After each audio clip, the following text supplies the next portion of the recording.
저는 고인의 딸입니다. 장례식장이 얼어붙었습니다. 검은 원피스를 입은 젊은 여성이 조문객들 사이에 서 있었습니다. 28쯤 돼 보이는 갈색 파마머리에 진한 화장을 하고 있었습니다.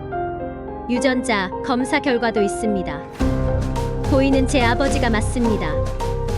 순간 장례식장의 모든 소리가 사라졌습니다. 조문객들의 속삭임도, 스님의 연불 소리도, 심지어 에어컨 돌아가는 소리마저 멈춘 것 같았습니다. 그게 바로 사흘 전 일이었습니다. 남편이 세상을 떠난 후 갑자기 나타난 사생아. 과연 그 진실은 무엇일까요?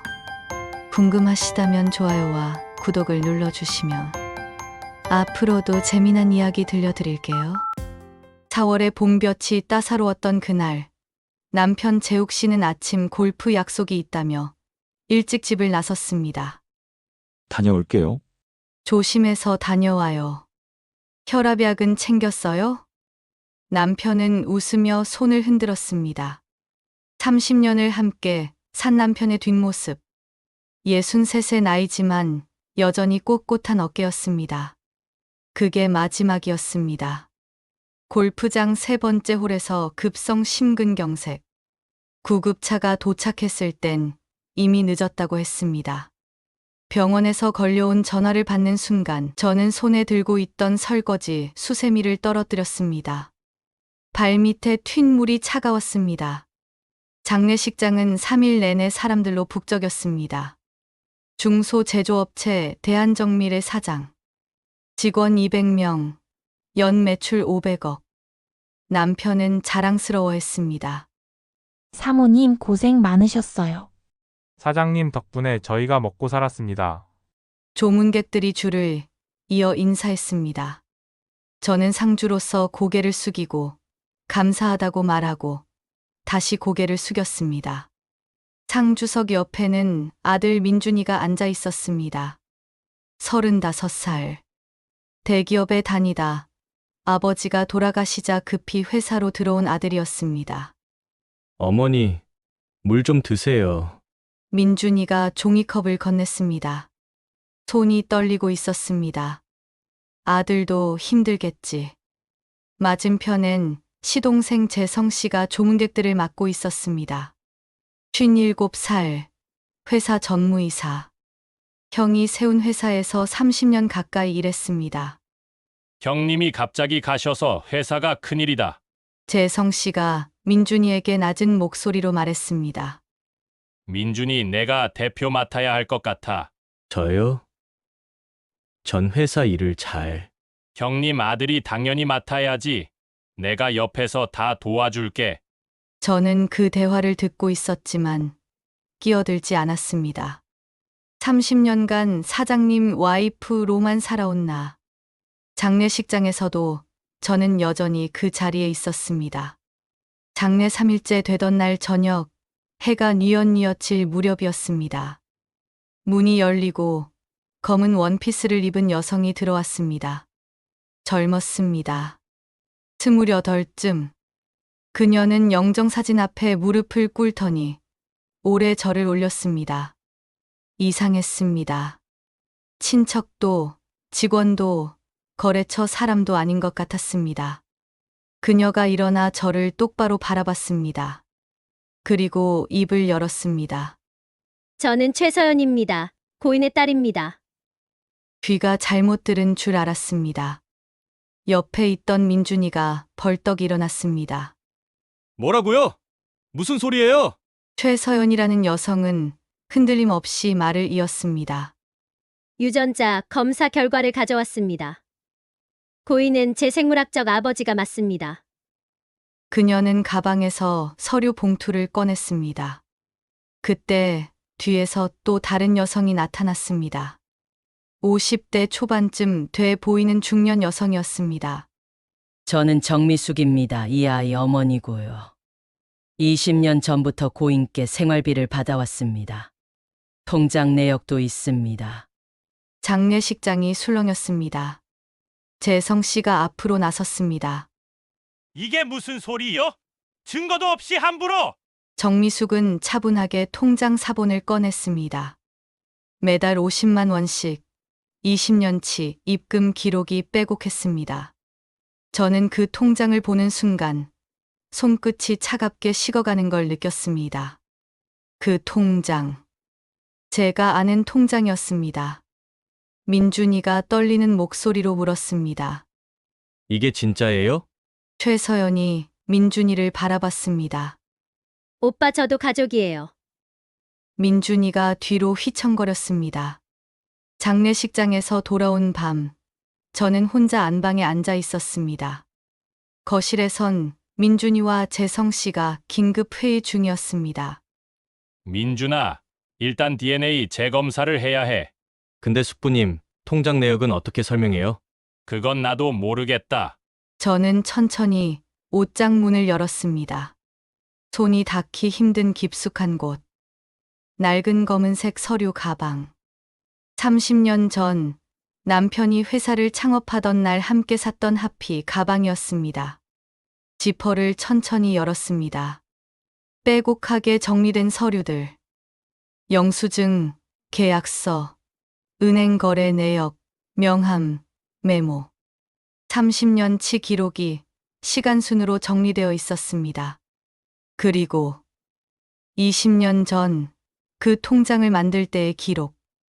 저는 가방 속에서 특정 파일을 꺼냈습니다. 1999년 위기관리라고 적힌 낡은 파일. 손끝이 떨렸습니다. 이제 말할 때가 된 건가. 30년간 침묵했던 것들을. 휴대폰이 울렸습니다. 변호사 사무실에서 걸려온 전화였습니다. 사모님, 큰일입니다. 최서연 측에서 정식으로 상속 소송을 제기했습니다. 회사 지분 30%를 요구한다고 합니다. 거실에서 민준이와 재성 씨가 급히 뛰어왔습니다. 어머니, 방금 변호사한테 전화 왔어요? 저는 고개를 끄덕였습니다. 재성 씨가 이마를 짚었습니다. 형수님, 이거 큰일입니다. 30% 지분이면 경영권에 위협이 됩니다. 민준이가 초조하게 말했습니다. 어머니, 어떡하죠? 정말 아버지가 그러신 걸까요? 저는 창밖을 바라봤습니다. 아침 햇살이 밝았습니다. 아니야. 내 아버지는 그런 사람 아니었어. 그럼 어떻게 증명해요? 저는 검은 서류 가방을 바라봤습니다. 엄마가 준비할 게 있어. 변호사 사무실을 나서며 저는 오래된 기억 속으로 빠져들었습니다. 1994년 봄. 저는 30살이었고 은행 격리과 대리였습니다. 숫자를 다루는 일이 적성에 맞았습니다. 그해 가을 재욱 씨와 결혼했습니다. 결혼식 다음 날 시어머니께서 말씀하셨습니다. 은수가 이제 회사 그만둬야지. 며느리가 밖에서 일하면 우리 집안 체면이 뭐가 돼? 저는 사표를 냈습니다. 10년 가까이 다닌 은행이었지만 당시엔 그게 당연한 일이었습니다. 남편은 퇴직금과 대출을 합쳐 작은 철물 가공 공장을 차렸습니다. 시동생 재성 씨도 형을 따라 회사에 들어왔습니다. 형님, 저도 도와드릴게요. 그래, 우리 형제가 힘을 합쳐 잘해보자. 직원 5명, 남편과 재성 씨, 그게 전부였습니다. 석 달 후 남편이 술에 취해 들어왔습니다. 은수가 회사가 안 돼? 거래처 미수금이 밀렸고 계약서는 엉망이었으며 직원 급여마저 밀리고 있었습니다. 이대로 가면 부도였습니다. 그날 밤 저는 남편에게 제안했습니다. 여보, 내가 도와줄게. 집에서 서류 정리하고 장부 관리할게. 당신이? 하지만 난 은행에서 10년간 이런 일 했어. 내가 잘할 수 있어. 남편은 고개를 끄덕였습니다. 고마워. 당신 도움 없이는 못 버틸 것 같아. 그날부터 저는 집에서 회사 서류를 정리하기 시작했습니다. 밀린 미수금 목록을 작성하고 불량 거래처를 체크하고 은행 대출 서류를 검토했습니다. 가끔은 회사에도 갔습니다. 격리팀과 조용히 협력하며 사장님 부인이 좀 도와주신다는 정도로만 알려졌습니다. 남편은 알고 있었습니다. 당신이 도와주니까 회사가 돌아가는 거야. 고마워. 하지만 밖으로는 드러내지 않았습니다. 거래처들이 여자라고 우습게 볼까봐. 회사에서는 그냥 내가 한 걸로 하자. 재성 씨도 어렴풋이 알고 있었지만 말하지 않았습니다. 형수가 도와주는 건 집안일이니까. 회사 일은 형과 자기 몫이니까. 저는 이해했습니다. 그런 시대였으니까. 그렇게 1년, 2년, 10년, 30년이 흘렀습니다. 회사는 직원 200명, 연 매출 500억 원 규모로 성장했습니다. 남편은 대표이사, 재성 씨는 전무이사가 됐습니다. 아들 민준이는 태어나 자라 대학을 졸업하고 대기업에 취직했습니다. 엄마, 난 아빠 회사 안 갈 거야. 내 길을 찾고 싶어. 그래, 내가 하고 싶은 거 해. 남편은 신문 인터뷰도 했고 중소기업청 표창도 받았습니다. 자수성가한 사장님의 성공 비결은 무엇입니까? 동생과 함께 땀 흘린 덕분입니다. 절대 포기하지 않았습니다. 기사를 읽으며 저는 쓴웃음을 지었습니다. 하지만 서운하진 않았습니다. 남편은 집에서 말했습니다. 당신 덕분이야, 진짜로. 밖에서는 한 번도 그런 말을 하지 않았지만 저는 모든 것을 기록했습니다. 영수증 1장, 계약서 1줄, 남편과 나눈 전략회의 메모까지. 검은 서류 가방에 차곡차곡 쌓였습니다. 왜 그랬을까요? 본능이었습니다. 언젠가 이 기록이 필요할 거라는 알 수 없는 예감. 그리고 그 예감은 맞았습니다. 서류 가방에서 1999년 파일을 꺼냈습니다. 위기관리라고 적힌 낡은 파일. 그 안에서 한 장의 메모를 꺼내 읽었습니다. 남편의 손글씨였습니다. 은수가, 이거 정말 해야 돼? 너무 위험한 거 아니야? 그 아래 내 손글씨. 걱정 마. 내가 책임질게. 기억이 생생했습니다. 20년 전 회사가 처음으로 큰 거래처를 따냈을 때였습니다. 상대 회사 구매 부장이 남편에게 리베이트를 요구했습니다. 남편은 거절했습니다. 우리는 깨끗하게 사업하고 싶었습니다. 하지만 그 부장은 협박했습니다. 그럼 어쩔 수 없죠. 없는 스캔들이라도 만들어서 당신네 회사 망하게 만들겠습니다. 그날 밤 나는 남편에게 제안했습니다. 여보, 가짜 통장을 만들어요. 리베이트 주는 척하면서 실제로는 보험으로 쓰는 거예요. 남편은 망설였지만 결국 동의했습니다. 나는 정미숙 명의로 통장을 개설했습니다. 그 구매 부장의 와이프 이름이었습니다. 매달 50만 원씩 20년간. 하지만 실제로 리베이트를 준 건 단 한 번도 없었습니다. 그 정미숙이 지금 최서연의 어머니라고 나타난 겁니다. 나는 파일을 덮고 깊게 숨을 들이쉬었습니다. 이제 알겠어. 저 여자들의 정체.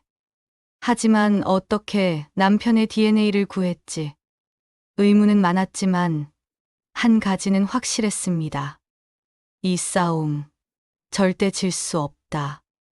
30년간 지켜온 회사, 남편의 명예, 아들의 미래. 저는 검은 서류 가방을 무릎에 올려놓고 작게 중얼거렸습니다. 이제 내 차례야. 휴대폰이 울렸습니다. 민준이었습니다. 어머니, 내일 회사에서 긴급 주주총회 합니다. 꼭 오셔야 해요. 저 어떻게 해야 할지 모르겠어요. 목소리가 떨리고 있었습니다. 민준아, 괜찮아. 엄마가 갈게. 어머니 아버지 정말 그런 거 아니죠? 아니야. 절대 아니야. 전화를 끊고 저는 검은 서류 가방을 다시 열었습니다. 20년 전 파일, 통장 개설 신청서, 협박 녹취록, 모든 증거. 손끝이 떨렸지만 눈빛은 흔들리지 않았습니다. 내일 모든 걸 말하겠어. 회의실 문을 여는 순간 모든 시선이 저를 향했습니다. 상석에는 아들 민준이가 앉아 있었습니다. 대표이사 직함을 물려받은 지 일주일째. 아직 어색하고 불안한 표정이었습니다. 그 옆에는 재성 씨가 전무이사로 앉아 있었습니다. 재무이사, 영업이사, 그리고 몇몇 고참 임원들도 함께였습니다. 저는 30년간 단 한 번도 이 회의실에 공식적으로 들어온 적이 없었습니다. 민준이가 일어나 말했습니다. 어머니, 이쪽에 앉으세요. 저는 조용히 의자를 당겨 앉았습니다. 검은 서류 가방을 무릎 위에 올렸습니다. 재성 씨가 회의를 주도했습니다. 형수님도 아시다시피 최서연이란 여자가 형님의 혼외자라고 주장하며 상속 소송을 제기했습니다. 회사 지분 30%를 요구하고 있습니다. 회의실이 무겁게 가라앉았습니다. 재무이사가 말했습니다. DNA 검사 결과가 있다면서요? 진짜 사장님 딸일까요? 민준이가 고개를 떨구었습니다. 재성 씨가 저를 봤습니다. 형수님, 제 생각엔 합의금을 주고 조용히 해결하는 게 최선일 것 같습니다. 10억 정도면 조용히 해결될 것 같습니다. 민준이가 조심스럽게 말했습니다. 어머니 숙부님 말씀이 일리 있는 것 같아요. 소송 길어지면 회사 이미지만. 저는 두 사람을 번갈아 봤습니다. 30년간 이 회사를 지켜본 저였습니다. 하지만 아무도 제 의견을 묻지 않았습니다. 저는 천천히 손을 들었습니다. 회의실이 조용해졌습니다. 모두가 놀란 표정으로 저를 봤습니다. 말씀드려도 될까요? 재성 씨가 어색하게 웃었습니다. 물론이죠. 형수님 뭐든 말씀하세요. 저는 심호흡을 한 번 하고 또렷하게 말했습니다. 저는 합에 반대합니다. 회의실이 술렁였습니다. 민준이가 당황한 목소리로 물었습니다. 어머니, 그럼 소송을 끝까지 가자는 말씀이세요? DNA 검사 결과가 있는데요. 저 여자, 거짓말하고 있어. 재성 씨가 한숨을 쉬었습니다. 형수님, 마음은 이해합니다. 하지만 감정적으로 접근하시면 안 됩니다. 형님을 위해서라도. 감정적이지 않아요. 저는 서류 가방을 테이블 위에 올려놓았습니다. 지퍼를 천천히 열었습니다. 그 통장. 제가 만들었어요.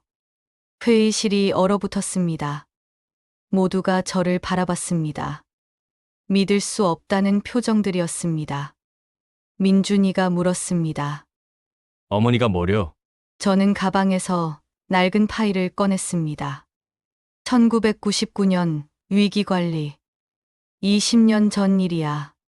회사가 처음으로 큰 거래처를 따냈을 때 상대 회사 구매 부장이 리베이트를 요구했어. 내 아버지는 거절했지. 파일을 펼쳐 서류들을 하나씩 꺼냈습니다. 하지만 그 부장은 협박했어. 없는 스캔들이라도 만들어서 당신네 회사 망하게 하겠다고.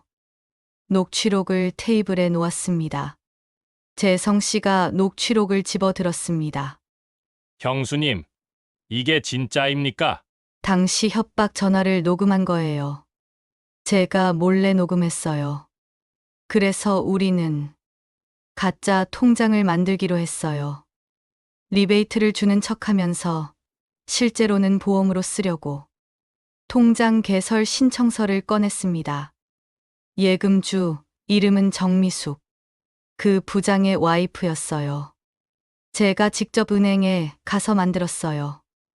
민준이가 서류를 집어들었습니다. 그럼 실제로 리베이트를 준 건 아니란 말이에요? 단 한 번도. 그냥 매달 50만 원씩 넣어뒀을 뿐이야. 20년간. 재성 씨가 이마를 짚었습니다. 형수님, 그런 일이 있었는지 저는 몰랐습니다. 당신 형님도 힘들어했어요. 하지만 회사를 지키기 위해 우리가 함께 결정한 거예요. 저는 마지막 서류를 꺼냈습니다. 남편의 손글씨가 적힌 메모.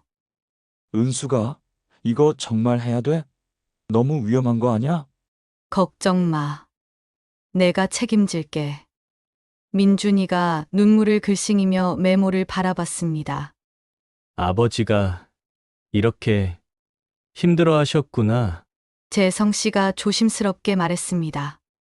형수님, 이해가 안 가는 게 있습니다. DNA 검사 결과는 어떻게 설명하시겠습니까? 나도 그게 의문이었습니다. 그것도 제가 알아보고 있어요. 재무이사가 물었습니다. 사모님, 혹시 정말 사장님 딸일 가능성은 없을까요? 민준이가 벌떡 일어났습니다. 무슨 소리예요? 우리 아버지가! 민준 대표님, 진정하세요. 전 그냥. 재성 씨가 민준이를 진정시켰습니다. 형수님, 확실한 증거가 없으면 소송에서 질 수도 있습니다. 진리 없어요. 내 목소리가 생각보다 단호했습니다. 30년간 이 회사를 지켜봤어요.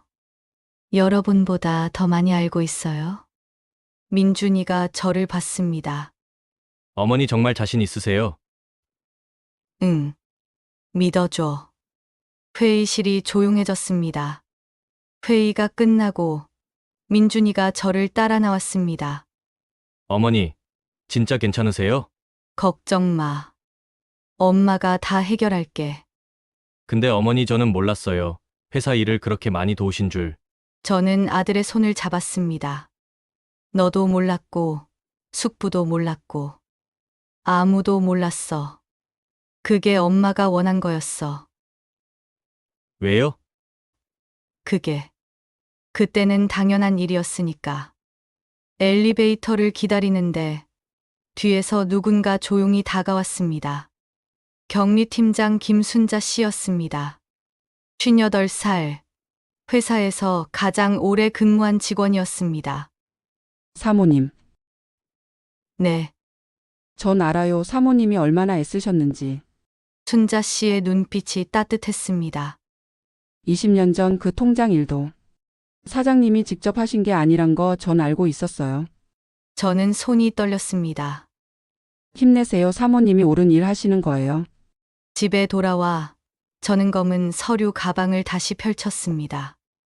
최서연의 DNA 검사가 어떻게 나온 건지 알아내야 해. 저는 휴대폰을 꺼내 검색했습니다. 사립탐정 추천. 전화번호를 누르는 순간 초인종이 울렸습니다. 인터폰을 확인했습니다. 화면에 비친 얼굴. 최서연이었습니다. 현관문을 여는 순간 최서연과 눈이 마주쳤습니다. 창백한 얼굴. 화장기 없는 맨 얼굴. 그녀는 검은 코트를 입고 서 있었습니다. 안녕하세요, 박은숙 씨. 그 호칭이 이상했습니다. 무슨 일이죠? 목소리를 차갑게 유지했습니다. 최서연은 잠시 망설이다 입을 열었습니다. 잠깐만 이야기할 수 있을까요? 저는 그녀를 안으로 들이지 않았습니다. 현관에 선 채로 물었습니다. 여기서 하세요. 저는 그냥 제 몫을 받고 싶을 뿐이에요. 그녀의 목소리가 떨렸습니다. 왜 이렇게 거부하시는지 모르겠어요. DNA 검사 결과도 있는데. 저는 그녀의 눈을 똑바로 봤습니다. 넌 내 남편 피 한 방울도 안 이어받았어. 최서연의 얼굴이 굳었습니다. 그리고 그걸 내 엄마도 알아. 무슨 소리예요? 20년 전 내 엄마가 누구 와이프였는지 나는 알아. 정미숙 그 거래처 구매 부장 와이프 맞지? 최서연의 얼굴이 새하얗게 변했습니다. 내 엄마한테 전해 더 이상 우리 가족에게 상처 주지 말라고. 박은숙 씨. 돌아가. 저는 문을 닫았습니다. 손이 떨렸습니다. 심장이 빠르게 뛰었습니다. 다음 날, 나는 조용한 카페에서 사립탐정을 만났습니다. 50대 중반의 남자. 경찰 출신이라고 했습니다. 의뢰 내용이 유전자 검사 조작 여부 확인이라고요? 네. 그리고 최서연과 정미숙의 과거 행적도 알아봐 주세요. 탐정은 서류를 훑어보더니 고개를 끄덕였습니다. 3일 정도 시간을 주세요. 최선을 다해보겠습니다. 탐정이 떠나고 나는 홀로 카페에 남았습니다. 그날 밤부터 이상한 일들이 생기기 시작했습니다. 새벽 2시 집 전화가 울렸습니다. 여보세요? 숨소리만 들렸습니다. 전화가 끊겼습니다. 다음 날 집 앞에 검은 차가 계속 서 있었습니다. 민준이가 겁먹은 얼굴로 물었습니다. 어머니, 우리 왜 이러는 거예요? 그냥 돈 주고 해결하면 안 돼요? 저는 아들의 손을 잡았습니다. 엄마 믿어. 3일 후 탐정에게서 전화가 왔습니다. 카페에서 다시 만났습니다. 탐정은 두꺼운 파일을 건넸습니다. 정미숙과 최서연, 이들은 전문 사기단입니다. 사기단.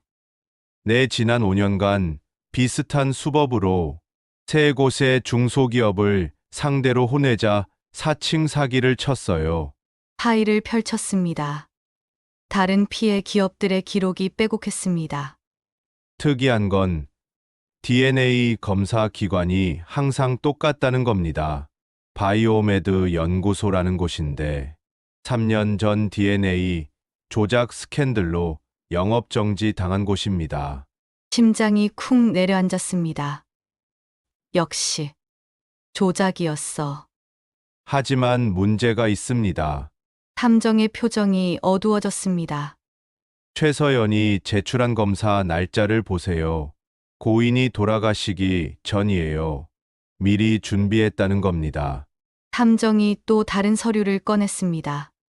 정미숙 씨, 20년 전 병원 청소부로 일했던 기록이 있습니다. 그때 폐기, 예정의료, 검체들을 몰래 가져갔다는 제보가 있어요. 순간 모든 퍼즐이 맞춰졌습니다.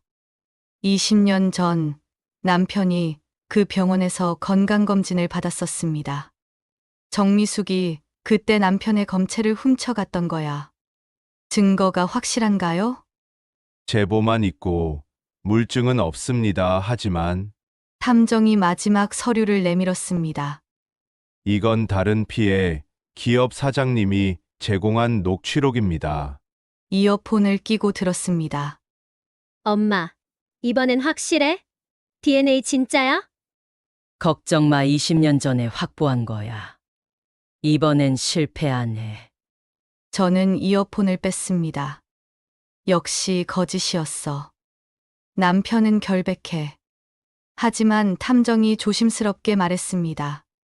사모님, 문제는 이 증거들이 법정에서 결정타가 될 수 없다는 겁니다. 왜요?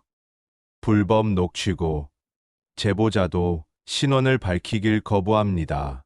더 확실한 증거가 필요합니다. 저는 고개를 떨구었습니다. 어떻게? 탐정이 파일 마지막 페이지를 넘겼습니다. 그리고 사모님, 추가로 조사한 내용이 있습니다. 뭔가요? 정미숙 씨의 혈액형을 확인했습니다. B형입니다. 저는 탐정을 바라봤습니다. 어떻게 알아내셨어요? 정미숙이 5년 전 교통사고로 입원한 기록이 있습니다. 병원 차트에 혈액형이 기재되어 있었죠. 탐정이 병원 기록 사본을 건넸습니다. 그리고 최서연의 혈액형은 법원 제출 서류에 AB형으로 나와 있고요. 저는 서류를 받아들었습니다. 심장이 빠르게 뛰기 시작했습니다. 집에 돌아와 저는 검은 서류 가방을 다시 열었습니다. 30년치 기록, 그리고 남편의 의료 기록들, 건강검진 기록, 병원 영수증, 처방전. 손이 멈췄습니다. 남편의 종합건강검진 결과지. 15년 전 것이었습니다. 혈액형 O형. 저는 멍하니 그 글자를 바라봤습니다. 그리고 탐정이 건네준 정미숙의 병원 기록. 혈액형 B형. 심장이 빠르게 뛰기 시작했습니다. 저는 최서연이 법원에 제출한 서류를 꺼냈습니다. 혈액형 AB형. 순간 머릿속이 하얗게 변했습니다. O형 아버지와 B형 어머니 사이에서 AB형 자녀는 절대 나올 수 없다. 중학교 과학 시간에 배운 내용이었습니다. 저는 떨리는 손으로 오래된 생물 교과서를 꺼냈습니다. 유전 법칙 페이지를 펼쳤습니다. ABO식 혈액형 유전. O형 O, B형 BO 또는 BBO형 또는 B형만 가능. AB형은 불가능. 이거야. 이게 결정적 증거야. 그날 밤 잠을 이룰 수 없었습니다. 새벽 5시 저는 일어나 대한적십자사 홈페이지에 접속했습니다. 혈액형 유전 관련 공식 자료를 출력했습니다. 그리고 남편의 건강검진 기록, 정미숙의 병원 기록, 최서연의 서류. 모든 증거를 한 곳에 모았습니다. 손이 떨렸지만 이번엔 두려움이 아니었습니다. 확신이었습니다. 이제 끝을 낼 수 있어. 우편함에서 법원 서류를 꺼내는 순간 손이 떨렸습니다. 조정 기일 통지서. 2주 후 법원에서 양측이 만나 조정을 시도한다는 내용이었습니다. 2주. 시간이 많지 않았습니다. 저는 준비한 증거들을 다시 확인했습니다. 남편 건강검진 기록, O형. 정미숙 병원 기록, B형. 최서연 서류, AB형. 이걸로 충분해. 저녁 식사 시간, 민준이가 조심스럽게 말을 꺼냈습니다. 어머니, 변호사 선생님이 그러시는데 조정에서 합의하는 게 어떻겠냐고. 합의. 네, 5억 정도 주고 끝내자고. 저도 그게 나을 것 같아요. 저는 젓가락을 내려놓았습니다. 민준아, 내 아버지가 정말 그랬다고 생각하니? 아니요, 하지만 어머니, 증거가 있는데 어떻게... 민준이가 저를 봤습니다. 확실한 증거가 있어. 저 여자가 거짓말쟁이란 걸 증명할 수 있는 증거. 진짜요? 그게 뭔데요? 저는 답하지 않았습니다. 조정 때 보여줄게. 그러니까. 엄마, 좀 믿어줘. 민준이가 한숨을 쉬었습니다. 어머니 숙부님도 합의하라고 하세요. 회사 생각해서라도. 그 말이 가슴에 박혔습니다. 민준이는 방으로 들어갔습니다. 저는 혼자 거실에 남았습니다. 정말 내가 틀린 걸까? 그냥 돈 주고 해결하는 게 나을까? 하지만 그럴 수 없었습니다. 남편의 명예, 우리 가족의 역사, 30년간 내가 지켜온 모든 것. 저는 서류 가방을 꺼내 바닥에 펼쳤습니다. 30년치 기록들이 쏟아졌습니다. 영수증 한 장 한 장, 계약서 한 줄 한 줄. 여보, 당신 믿었어. 30년 동안. 이제 내가 당신의 결백을 증명할게. 다음 날 오후 휴대폰이 울렸습니다. 회사 격리팀장 김순자 씨였습니다. 사모님 잠깐 만날 수 있을까요? 1시간 후 우리는 조용한 공원 벤치에 앉아 있었습니다. 순자 씨는 가방에서 낡은 봉투를 꺼냈습니다. 사모님, 이거 20년 전부터 제가 간직하고 있던 거예요. 이게 뭐예요? 그 통장 있잖아요. 정미숙 명의 통장. 통장 개설 신청서 사본이에요. 봉투를 열었습니다. 필체를 보니 제 글씨였습니다. 당시 은행 업무 담당했던 직원이 제 친구예요. 사모님이 얼마나 애쓰셨는지 저는 알아요. 순자 씨의 목소리가 떨렸습니다. 이거 법원에 제출하세요. 사모님이 회사를 위해 만든 거란 걸 증명할 수 있어요. 저는 서류를 받아들었습니다. 순자 씨, 사모님 힘내세요. 우리 다 사모님 편이에요. 그녀는 제 손을 꽉 잡아주었습니다. 따뜻했습니다. 조정 기일이 일주일 앞으로 다가왔습니다. 저는 매일 밤 증거들을 정리했습니다. 남편 혈액형 기록, O형. 정미숙 혈액형 병원 기록, B형. 최서연 혈액형, AB형. 통장 개설 신청서. 20년 전 협박 녹취록. 사립탐정 보고서. 변호사에게도 자료를 보냈습니다. 변호사가 전화로 말했습니다. 사모님, 혈액형 증거 이거 정말 강력합니다. 저는 확신에 차 있었습니다. 잠이 오지 않았습니다. 저는 안방 거울 앞에 섰습니다. 60살의 내 얼굴. 주름이 깊어졌고 흰머리도 늘었습니다. 하지만 눈빛은 30년 전보다 더 또렷했습니다. 은수가, 넌 할 수 있어? 스스로에게 말했습니다. 30년을 견뎌냈잖아. 이것도 견딜 수 있어? 검은 정장을 입고 머리를 단정하게 빗었습니다. 검은 서류 가방을 들었습니다. 민준이가 걱정스러운 얼굴로 물었습니다. 어머니, 저도 같이 갈게요. 그래, 고마워. 민준이가 제 손을 잡았습니다. 어머니, 전 어머니 편이에요. 어떤 결과가 나와도 저는 아들을 껴안았습니다. 고마워, 민준아. 법원 건물 앞에 섰습니다. 민준이가 옆에 서 있었습니다. 저는 깊게 숨을 들이쉬었습니다. 자, 이제 시작이다. 30년간 침묵했던 내가 이제 말할 차례다. 검은 서류 가방을 꽉 쥐고 저는 법원 안으로 들어섰습니다. 조정실은 생각보다 작았습니다. 저는 변호사, 그리고 민준이와 함께 한쪽에 앉았습니다. 맞은편엔 최서연과 정미숙, 그리고 그들의 변호사가 앉았습니다. 조정위원이 들어왔습니다. 양측 모두 계시네요. 오늘은 원만한 합의를 위해 자리를 마련했습니다. 최서연의 변호사가 서류를 펼쳤습니다. 고인과 원고의 친자 관계는 DNA 검사로 명백히 입증됐습니다. 20년간 생활비를 받아온 통장 내역도 있고요. 조정위원이 저를 봤습니다. 피고 측은 어떻게 생각하십니까? 저는 천천히 입을 열었습니다. 전 인정할 수 없습니다. DNA 검사 결과도 부정하시는 건가요? 그 검사가 조작됐다고 생각합니다. 최서연의 변호사가 비웃듯 말했습니다. 조작이라는 증거라도 있습니까? 조정위원이 손을 들었습니다. 오늘은 조정 자리입니다. 증거 공방은 재판에서 하시고 오늘은 합의 가능성을 타진하는 게 목적입니다. 조정위원이 저를 부드럽게 바라봤습니다. 사모님, 소송이 길어지면 양측 모두 힘듭니다. 적당한 선에서 합의하시는 게 어떨까요? 합의는 없습니다.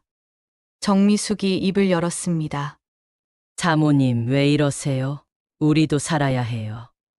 살고 싶으면 정직하게 사세요. 20년간 우리가 얼마나 힘들게 살았는지 아세요? 최서연이 눈물을 흘렸습니다. 사모님 전 진짜예요. 민준이가 최서연을 보며 말했습니다. 거짓말하지 마세요. 우리 아버지는 그런 분 아니에요. 조정은 1시간 넘게 이어졌지만 결론은 나지 않았습니다. 조정위원이 한숨을 쉬었습니다. 양측 모두 한 발짝도 안 물러서시네요. 그럼 정식 재판으로 넘어가겠습니다. 저는 고개를 끄덕였습니다. 다음 날 회사에서 전화가 왔습니다. 재성 씨였습니다. 형수님, 조정 결렬됐다면서요? 네, 회사에 안 좋은 소문이 돌고 있습니다. 거래처에서도 우려하는 목소리가 나오고 있어요. 재성 씨의 목소리가 답답해 보였습니다. 형수님, 형님을 지키고 싶은 마음은 이해합니다. 하지만 회사가 위험해지고 있어요. 삼촌, 저는 옳은 일을 하는 거예요. 옳은 일이 회사를 위험에 빠뜨리는 건가요? 전화가 끊겼습니다.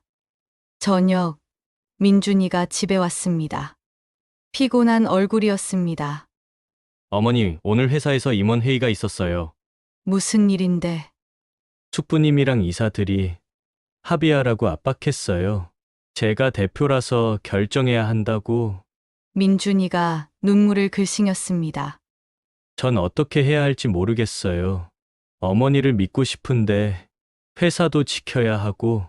저는 아들을 바라봤습니다. 민준아, 내가 결정해. 네, 넌 이제 대표야. 내가 옳다고 생각하는 걸 해. 민준이가 고개를 떨구었습니다. 어머니 죄송해요. 저는 그 여자가 아버지의 친딸일지도 모른다는 생각이 들어요. 그날 밤, 저는 거실 바닥에 주저앉았습니다. 모두가 등을 돌렸습니다. 회사 사람들, 재성 씨, 심지어 제 아들까지. 내가 틀린 걸까? 목소리가 떨렸습니다. 서류 가방이 옆에 있었습니다. 저는 가방을 끌어당겨 펼쳤습니다. 30년치 기록들. 한 장 한 장 넘기며 저는 눈물을 흘렸습니다. 이 모든 게 무슨 의미가 있을까? 그때 초인종이 울렸습니다. 밤 10시가 넘은 시간이었습니다. 인터폰을 확인했습니다. 김순자 씨였습니다. 문을 열자 순자 씨가 걱정스러운 얼굴로 서 있었습니다. 사모님 괜찮으세요? 네. 회사에 도는 소문 때문에 사모님이 걱정되어서 왔어요. 사모님이 너무 힘들어 보이셔서. 순자 씨가 들어와 내 손을 잡았습니다. 사모님 회사 직원들 다 알아요. 사모님이 30년간 얼마나 애쓰셨는지. 순자 씨의 눈에도 눈물이 맺혔습니다. 지금은 다들 겁먹어서 합의하라고 하지만 나중엔 알게 될 거예요. 사모님이 옳았다고. 정말 그럴까요? 내전 믿어요, 사모님을. 순자 씨는 봉투 하나를 건넸습니다. 이거 회사 직원 몇 명이 모아준 거예요. 법률 비용에 보태세요. 봉투를 열어보니 현금이 들어 있었습니다. 사모님 편인 사람들도 있어요. 포기하지 마세요. 저는 순자 씨를 껴안았습니다. 그리고 처음으로 목 놓아 울었습니다. 순자 씨가 돌아가고 저는 홀로 앉아 있었습니다. 창밖이 밝아오고 있었습니다. 검은 서류 가방을 다시 열었습니다. 혈액형 기록들, 통장 신청서, 모든 증거가 여전히 그곳에 있었습니다.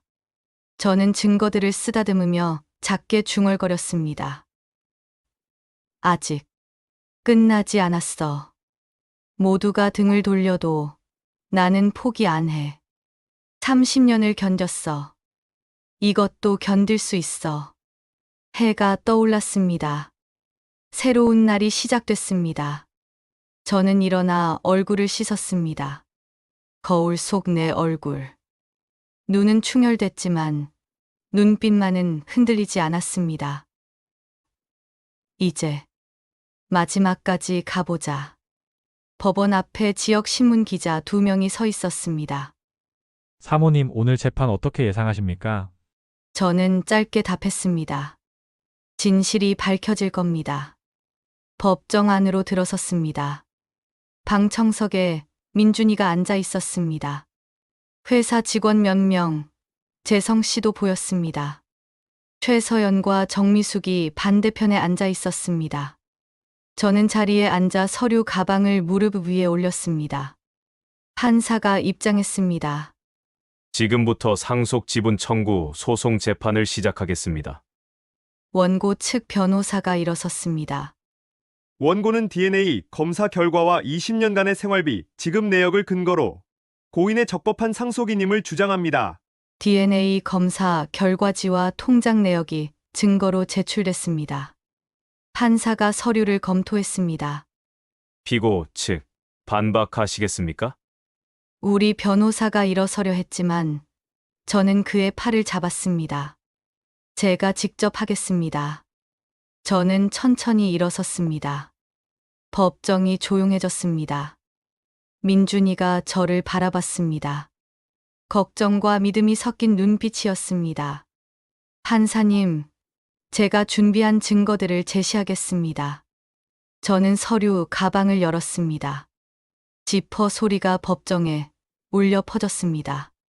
첫 번째 서류를 꺼냈습니다.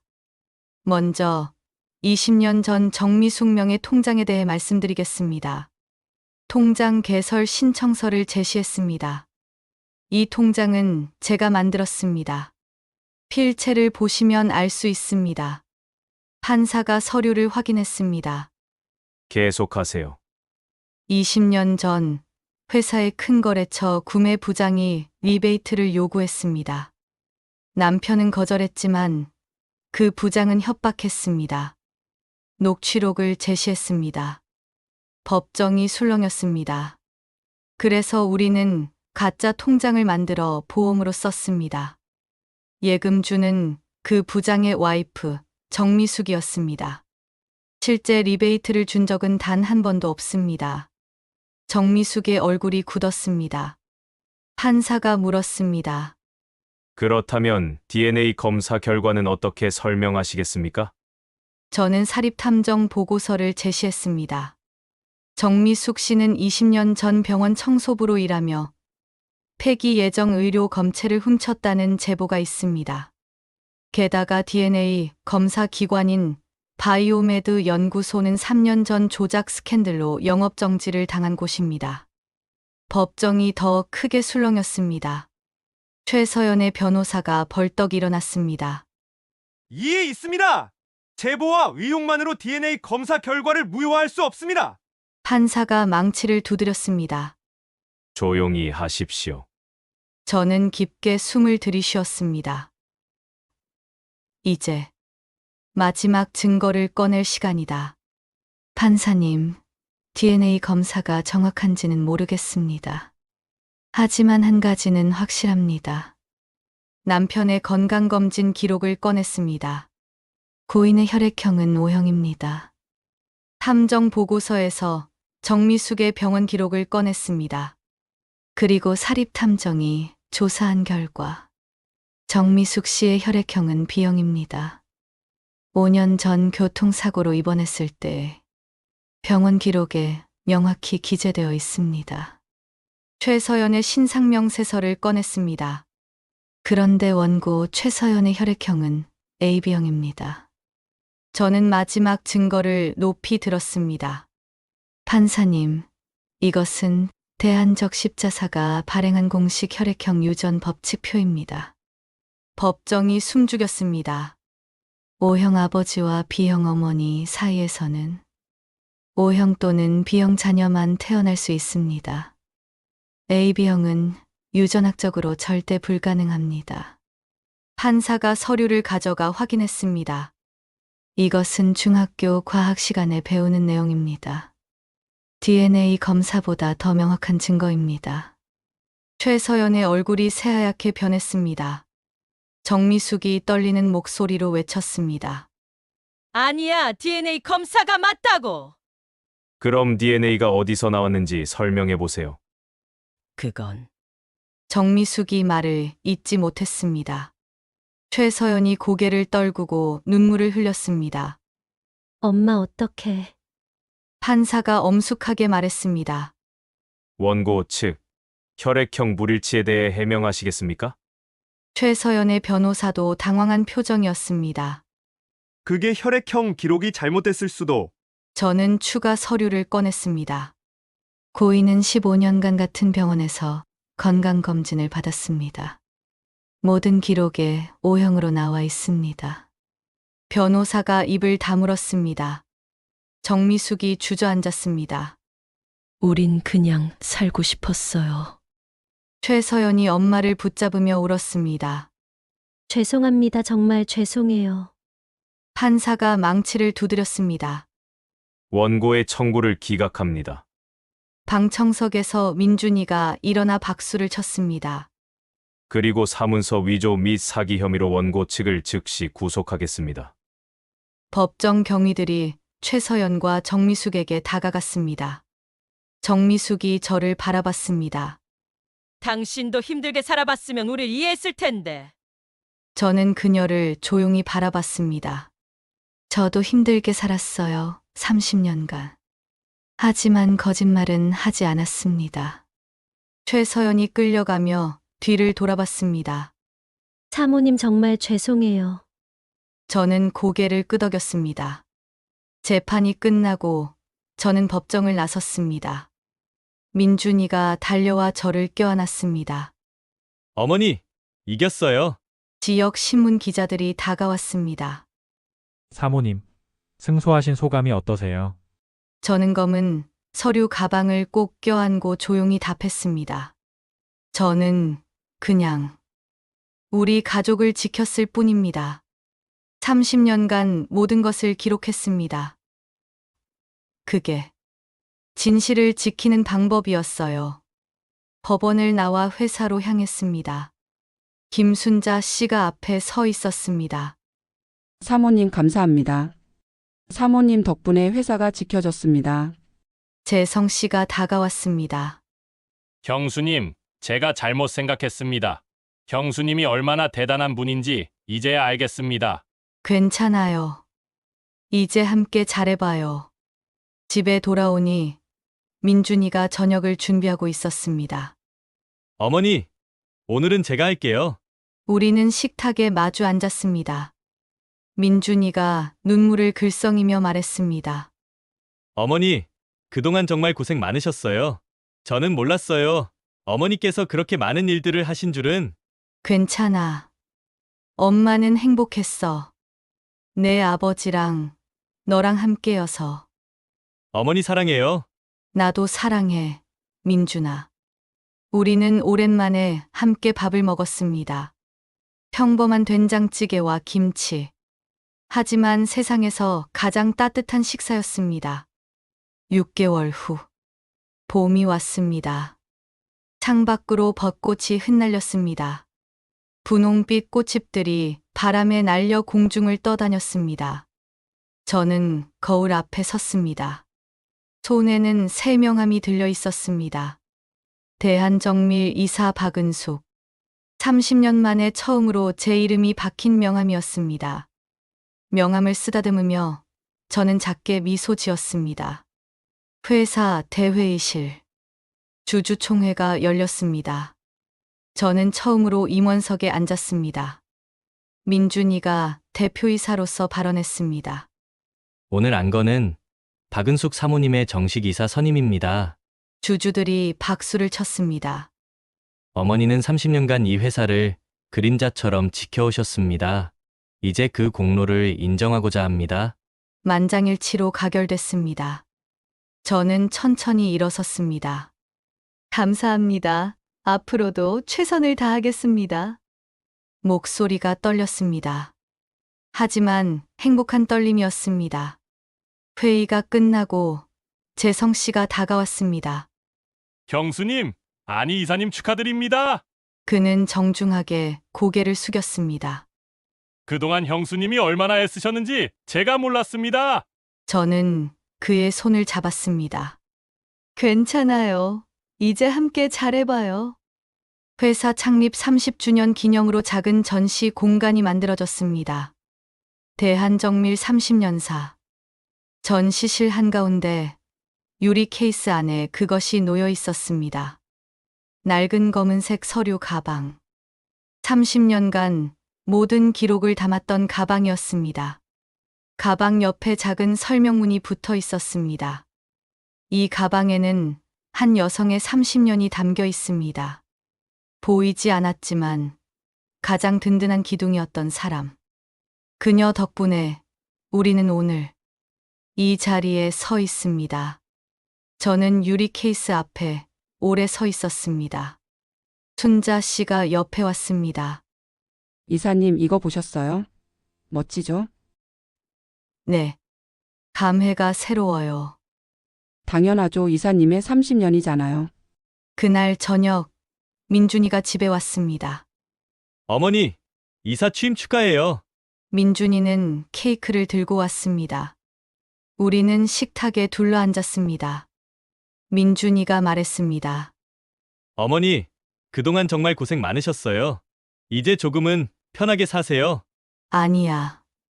이제부터가 시작이야. 네. 회사 일. 이제 엄마도 같이 하잖아. 너 혼자 힘들게 하지 말고 엄마한테도 물어봐. 민준이가 웃었습니다. 네. 어머니 앞으로 많이 의지할게요. 우리는 케이크 촛불을 함께 불었습니다. 주말, 저는 혼자 남편 산소를 찾았습니다. 봄 햇살이 따사로웠습니다. 산소 주변에 진달래가 피어 있었습니다. 저는 묘비 앞에 앉았습니다. 여보, 나왔어요. 바람이 불었습니다. 오늘 회사에서 정식 이사로 선임됐어요. 명함도 받았어요. 명함을 꺼내 보여줬습니다. 30년 만에 처음이에요. 30년간 당신은 날 와이프로만 불렀죠. 목소리가 떨렸습니다. 섭섭하진 않았어요. 진짜예요. 우린 팀이었으니까. 당신은 밖에서, 난 안에서. 눈물이 흘렀습니다. 근데 가끔은 인정받고 싶었어요. 밖에서도 당신 덕분이야라고 말해줬으면 얼마나 좋았을까. 하지만 괜찮아요. 한참을 울었습니다. 이제 다 끝났어요. 우리 회사 지켰어요. 당신 명예도 지켰고, 민준이도 잘하고 있어요. 묘비를 쓰다듬었습니다. 사랑했어요, 여보. 지금도 사랑해요.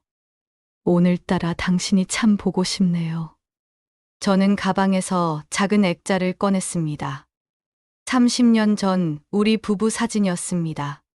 젊었던 우리, 웃고 있는 남편, 수줍게 미소 짓던 저. 우리 참 열심히 살았죠. 고생 많았어요. 액자를 묘비 앞에 놓고 저는 천천히 일어섰습니다. 회사로 돌아왔습니다. 이사실 문 앞에 섰습니다. 새로 단 명패가 빛났습니다. 이사실 박은숙. 문을 열고 들어섰습니다. 깨끗한 책상.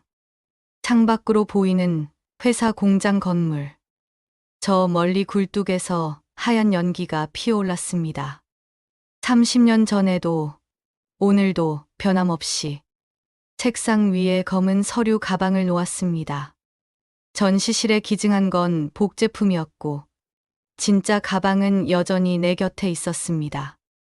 가방을 쓰다듬으며 저는 작게 혼잣말을 했습니다. 이제 시작이야. 저녁, 집으로 돌아왔습니다. 민준이가 저녁 준비를 하고 있었습니다. 며느리 예정인 여자친구도 함께였습니다. 어머니 오셨어요. 어머니 다녀오셨어요. 민준이가 반갑게 맞이했습니다. 우리는 식탁에 둘러앉았습니다. 된장찌개 끓는 냄새, 김치 익는 냄새. 평범한 저녁이었습니다. 민준이가 밥을 퍼주며 물었습니다. 어머니, 오늘 일은 어땠어요? 좋았어. 오늘도 열심히 일했지. 민준이의 여자친구가 말했습니다. 어머니 정말 멋있으세요. 저도 어머니처럼 살고 싶어요. 저는 그녀의 손을 잡았습니다. 내 방식대로 살면 돼. 누구를 따라 할 필요 없어. 창밖으로 노을이 졌습니다. 붉게 물든 하늘이 아름다웠습니다. 저는 그 모습을 바라보며 조용히 생각했습니다.